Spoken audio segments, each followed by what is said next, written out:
we try. We just wanted to hear, but now our madness are real, and now we're never will be torn apart. Looks like this is the place. Lucky us. Any longer we would have lost the light. Smells nice. I love the smell of water, but whatever makes these springs special is really upping the ante. Come on, let's get you down. Once we get you in that water, you'll perk right back up. Travel's been hard the past month. It's no wonder you're so fatigued. This? This is a basket of eggs to boil in the hot springs. Yeah, I heard this is a must-have treat when you visit any hot spring. The farmer was set up right at the east gate where we left. That's why we couldn't find any eggs for breakfast in the marketplace. Gotta hit up the tourists on their way out, and the locals know where to get their regular eggs. Clever, right? All we gotta do is set the basket in the water, and they'll cook right up. That's why the weaving has such big gaps.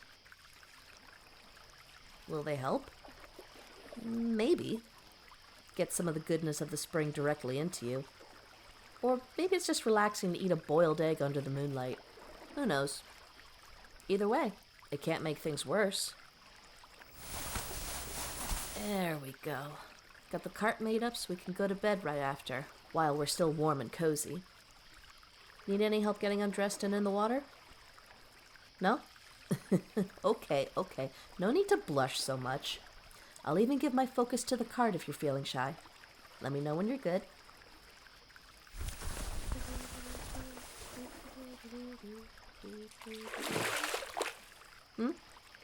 You're good? Well, good. How's it feel? Need anything before I get in? No? My turn then.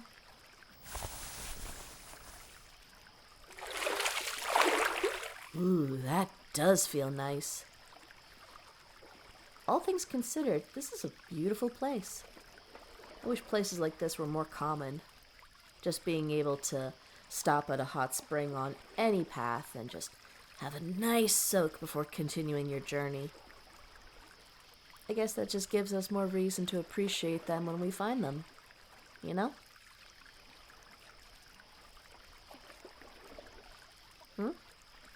What's wrong? What? You're feeling scared?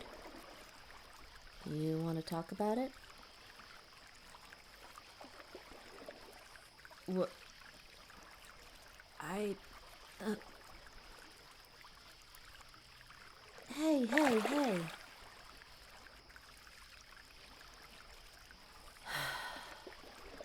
I didn't want it to come to this. I can try to make a tincture that should help you. It's a very strong, very heavy-duty kind of medicine. It's rough. Yes, if you really want to try it. Okay, we can give it a try. Just, let's enjoy the soak for now. I'll give you a dose before bed. With any luck, you'll sleep through the worst of it. We should try to relax a little more before trying something so harsh. No, I've never made it for anyone else, but I've taken it myself. What exactly is it? It's ichor. Yeah, I got it from a void beast. No, I'm not joking.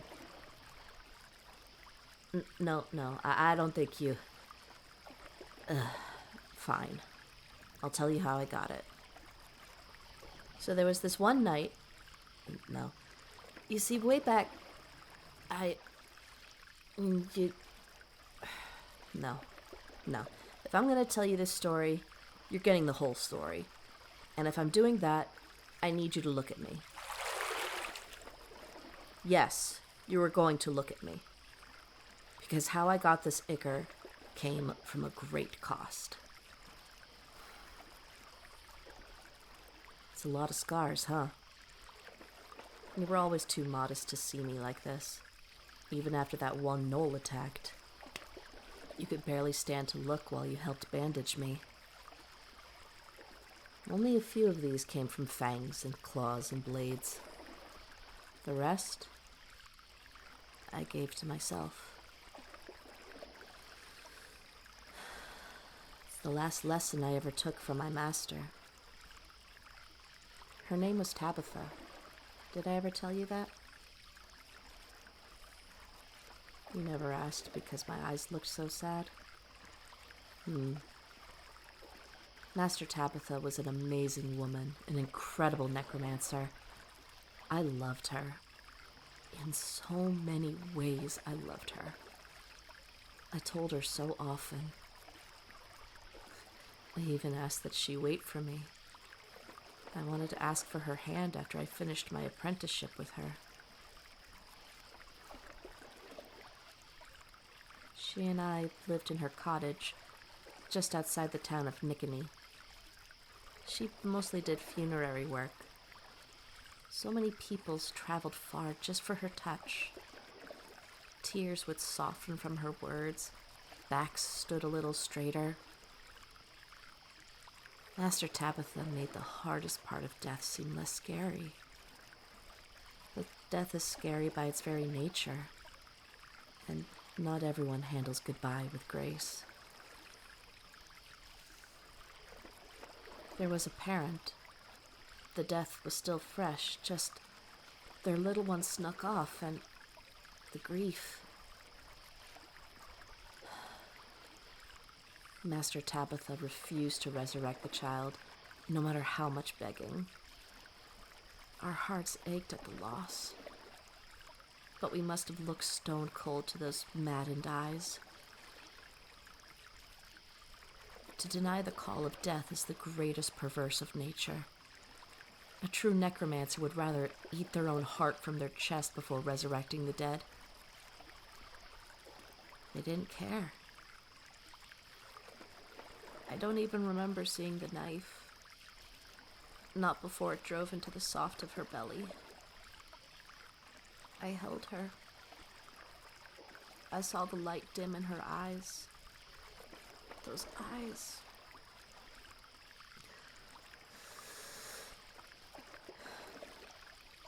After, I set the remains of my master to rest. No, I won't tell you how. It was very personal. Huh? That grief-maddened parent? I set my revenge upon them. I cast the curse of blight. Never again could they sire a child. No work would they keep, no peace would they know. Because they couldn't let go, they would never hold happiness again. No. Even now I don't regret casting it. I want them to suffer. I want others to look upon such misery and know to never consider that taboo ever again.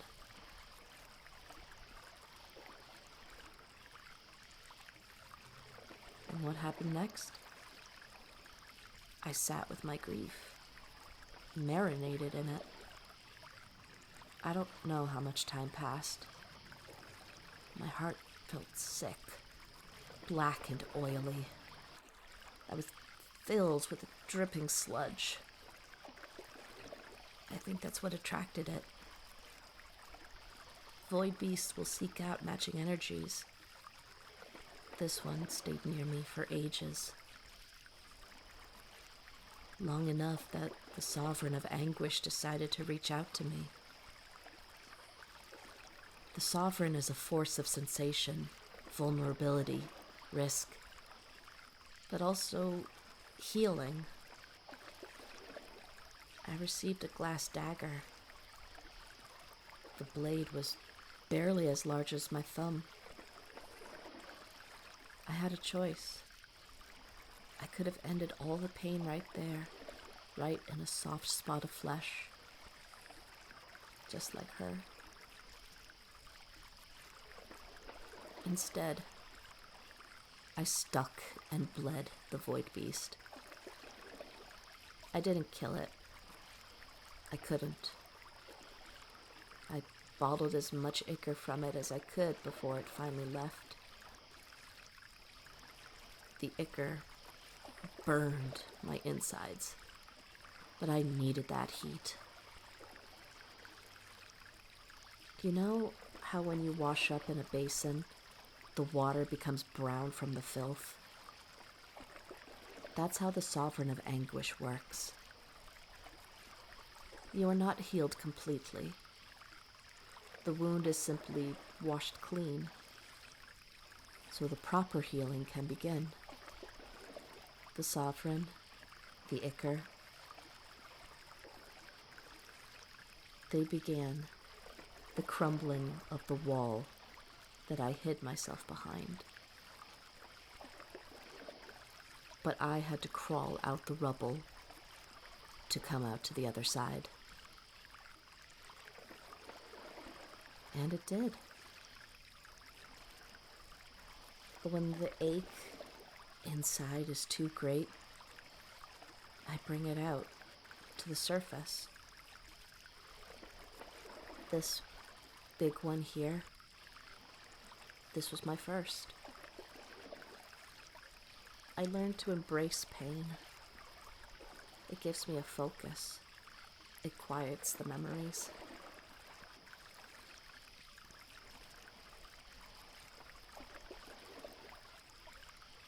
And still, I remain. Wounding myself like this, it may be weakness, but it reminds me that I'm still here. I'm still alive.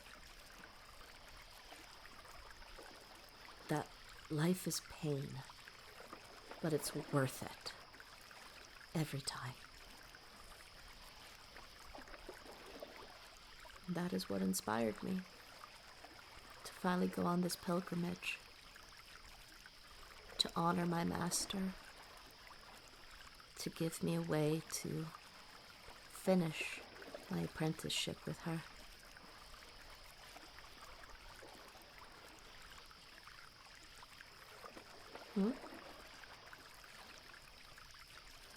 No, absolutely not. There is no instruction to hurt yourself, because the pain you are feeling right now, that will go away eventually, with or without the ichor. My pain will always come back, and I don't want you to hurt yourself the way I hurt myself. No, I am not being a hypocrite. You shouldn't ever have to feel like this. I don't want you to feel pain like this, cause or cure. Drinking the ichor, that should be the worst you ever feel. Because it's so much, but you will survive it. I promise. And I'll be beside you the whole time. I had no one to help my pain back then, but you have me. I'll stick by you as long as you choose to walk by my side.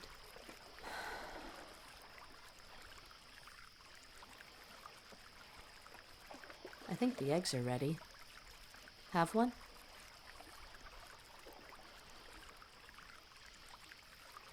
We're almost done with this journey, you know? Should take us another month or so to find the last temple. It's a tricky one to place. I've been divining the location through the mushrooms you've been growing. Do you want me to keep the last place as a surprise? No? I figured you wouldn't. We're going to the necropolis. That one. I'm looking forward to seeing it with you, my steadfast apprentice.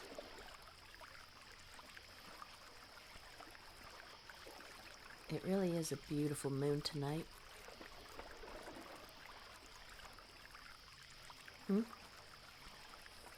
Yes, you may lay your head on my shoulder. I'm here. I'm not going anywhere.